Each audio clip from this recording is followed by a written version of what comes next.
Livro Como Vencer a Batalha Espiritual, Pedro Dong, capítulo 1. Tema desta semana: a luta contra as forças espirituais do mal. Parte 1. Meta de hoje: leitura das páginas 10 a 12. Os motivos da rebelião: ambição, capacidade e insatisfação. Os versículos do capítulo 14 de Isaías nos mostram que toda rebelião é promovida pela disputa e ambição pelo poder. E essa ambição sempre começa por causa da capacidade de uma criatura.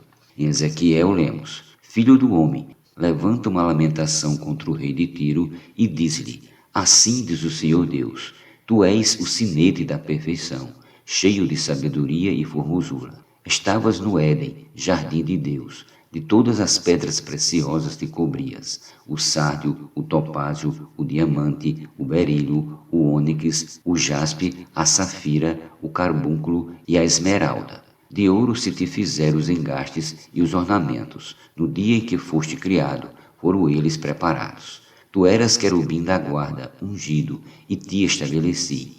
Permanecias no monte santo de Deus. No brilho das pedras andavas. Perfeito era nos teus caminhos, desde o dia em que foste criado, até que se achou iniquidade em ti. Ezequiel capítulo 28, versículos do 12 ao 15. Lucifer ambicionou ser igual a Deus. Ele esperava que Deus precisasse dele para governar sobre a criação, pois supunha que Deus, como Criador, talvez não entendesse as criaturas. Em razão disso, ser esse intermediário, funcionando como rei adjunto. Mas foi essa ambição que fez com que a iniquidade entrasse em seu coração.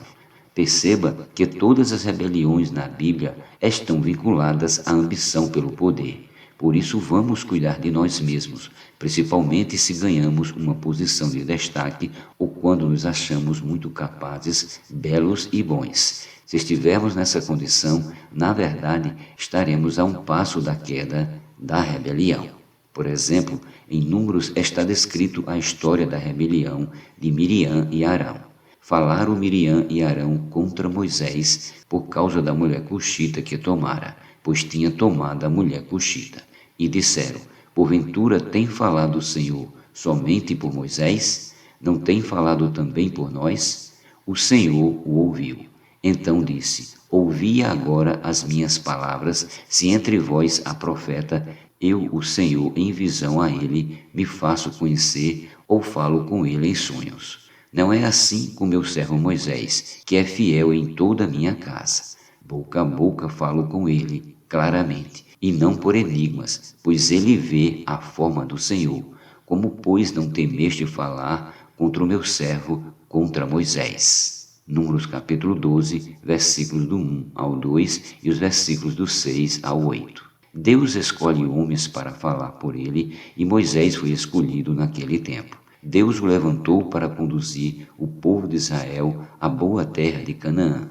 Alguns tentam espiritualizar demais as coisas, mas Deus usa o homem. Contudo, Deus usa o homem correto, aquele que já foi trabalhado com relação à ambição.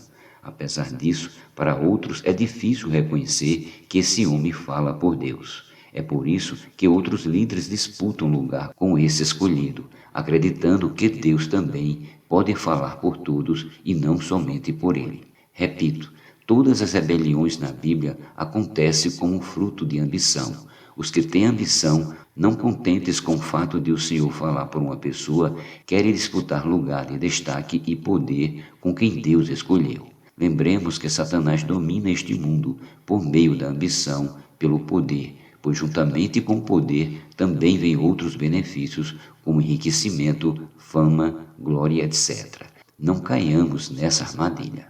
O apóstolo Pedro adverte: sede sóbrios e vigilantes, o diabo, vosso adversário, anda em derredor como o leão que ruge, procurando alguém para devorar. 1 Pedro 5,8.